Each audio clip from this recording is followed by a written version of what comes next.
Sometimes the most charming places hide. Darkest secrets beneath their quaint surface, and the tale I'm about to share with you is no different. In fact, it's one you won't want to miss until the very end, where every detail falls into place with a chilling clarity. Welcome to the story of a hilltop cottage, a supposed fresh start, and the close-knit village that's anything but welcoming. Before diving deep into this eerie narrative, consider subscribing and hitting the notification bell so you won't miss any of our future journeys into unsettling tales like this one. Your support means the world and helps keep the stories flowing. Now, settle in and prepare as we explore the haunting mystery that lingers just beyond the garden gate of this small town. The hilltop cottage was smaller than it had appeared online, yet somehow that made it more endearing. Warm sunlight swept through the mismatched windows with an almost deliberate grace, glinting on the old brass fixtures and the time-worn but exquisitely crafted woodwork framing the doors. Outside, the garden resisted control in the most delightful way. Wild pollinator flowers swaying for buzzing bees and roses stubbornly climbing, creeping with age into the cracks of the ancient stone path. The place was far from perfect, but the price was too good to turn down, and Mara was ecstatic. She spread her arms wide, embracing the space she already felt belonged to her. "I love it," she said. "Look at the view. A living painting, perfect for pictures of my new shop." She was right. The view was stunning. Rolling green fields stretched endlessly, folding over one another gently like waves on land, a silver thread of a river catching the sunlight as it snaked through the valley. The town below seemed a mere smudge, rooftops clustered tightly, ringed by a ring of sleepy trees that framed the whole scene in a vivid, yet soft green. I had painted this move as a romantic escape, a digital detox, a simple life reset, and Mara bought into it wholeheartedly, yet I harbored a secret. My debts were suffocating, towering above me with no sign of relief. Loans, credit card debts, and relentless lenders who kept offering more, even when I proved helpless to repay what I owed. The cottage was a desperate gamble, the final card I laid down to try to claw back some control. But I had lost. This quaint little home was just a cheap distraction, a fragile mask over a crumbling reality. How long we could keep up the facade, I did not know. The general store in the village was squat and unassuming, smelling of old wood mingled with a sharp, almost biting scent of vinegar or maybe pickled onions. Mara, ever the social butterfly, had already made her way through half the narrow aisles, chatting with a man behind the counter. He was weathered, his face marked by years, hands large and calloused, as if nature shaped him for labor rather than handling the register. When he finally focused on us, his gaze was slow and gruff, as if age had worn down his patience. He nodded towards our new home with a tilt of his chin. "The Riverwives don't like being seen," he said, his voice calm but weighed down by a rehearsed tone that felt unsettling, especially coming from a man warning young women. Mara paused mid-gesture, trail map fluttering in her hands, questioning what he meant. "The ones by the river, Tatan," he replied quickly, eyes piercing. "You'll know them if you see them. Don't let it get that far. And if you have to pass the river, wear something that doesn't invite trouble. Cover up." Before we could ask for clarification, another man, likely another customer, voiced agreement from deeper in the store. "He's right. Don't greet them. Do your best to ignore them." Mara turned, skepticism clouding her face, unsure if this was some cruel joke or an old-town performance of mistrust. I watched her fold the trail map with delicate care, lips pressed into a tight, unreadable line. Silence filled the space between words. sharp and heavy like unseen teeth. With a polite nod, she stepped away, map still clutched tightly in her hand. Across the counter, an older woman, perhaps in her late 60s, glanced up. Her pinched expression betrayed a squint that made it hard to tell if she saw more than she let on. "Girls dress like that in the city," she said, marking Mara carefully. "The river's no place to be soft-hearted." She bagged some apples with slow, deliberate motions. "Some folks out here take advantage if you offer your kindness without caution." Mara smiled, but the tension in her jaw betrayed her unease. Polite, yet guarded. She wasn't one to engage easily with strangers, so she gave a quick "of course" and turned towards me. Meeting her eyes, I caught the silent plea. "Let's get out before she says something she regrets." "Let's go," I said swiftly, already moving towards the door. "We need to stop by the hardware store before it closes. Thanks for the heads up." Stepping into the sunlight, Mara stayed silent for exactly 3 seconds before muttering, "Bloody hell. Cover up because my arms are bare. It's 21 degrees and I'm in a sundress. Sorry for dressing like it's summer, not a funeral." She didn't wait for a response, pushing forward at a steady pace. "It's a small town," she added, "but come on. Offering parts of yourself, wear less that invites trouble. Just polite ways to say know your place, girl. Did you notice they ignored you?" "I did," I said. "It's daft." Looking back at the shop, then ahead to the rugged cobbles with tufts of grass pushing through cracks, nettles crowding the edges. These people had roots here, deep, tangled, and old.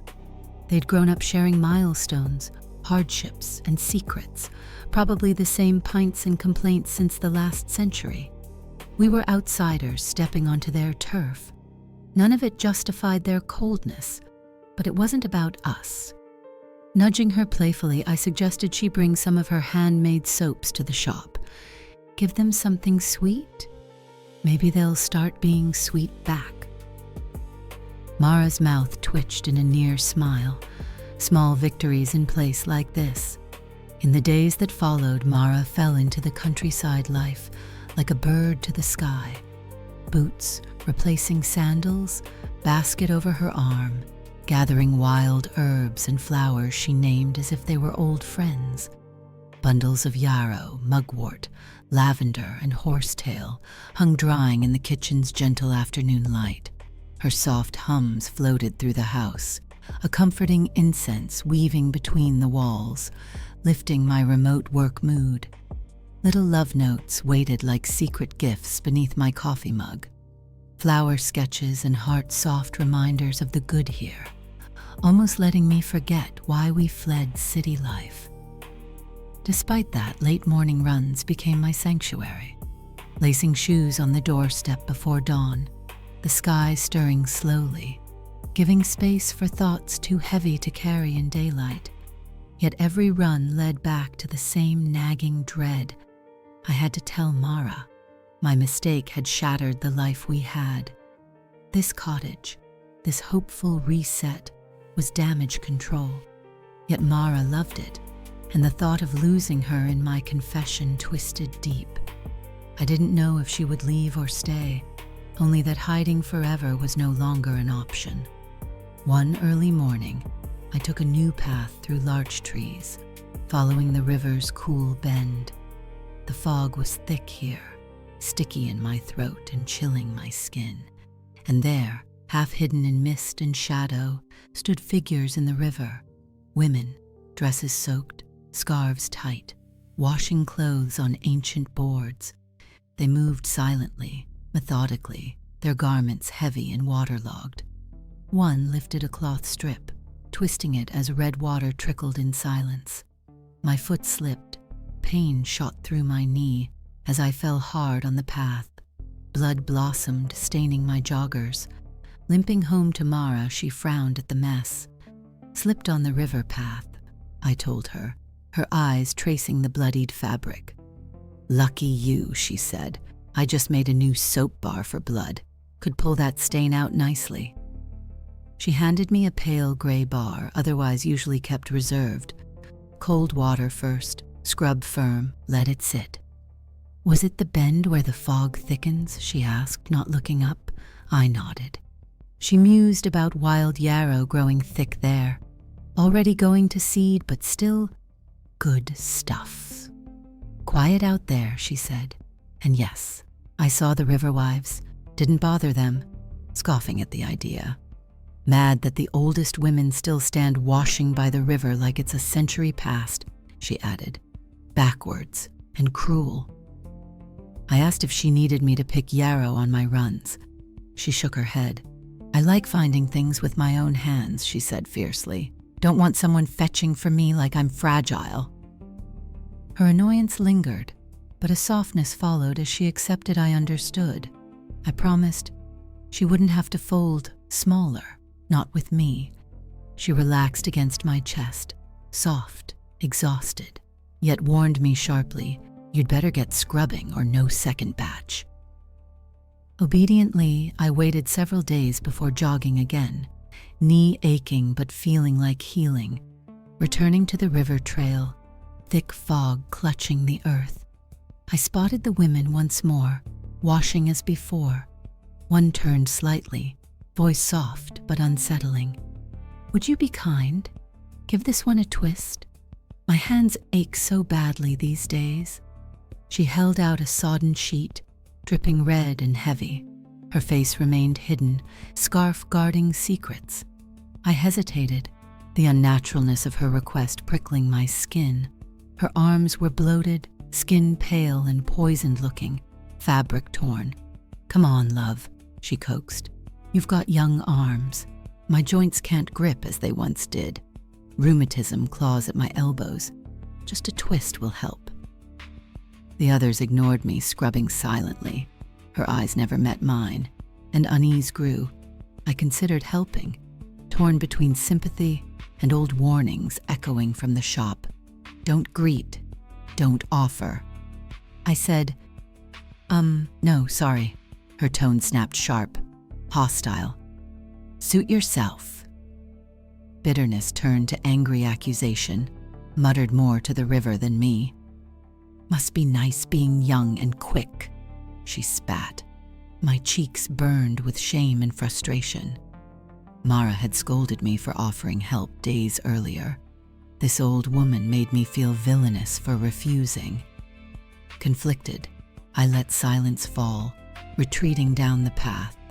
The trail wound on through thickets and pines, the river's song fading into the fog. By the time I returned home, the sun had risen, fog lifting like a veil.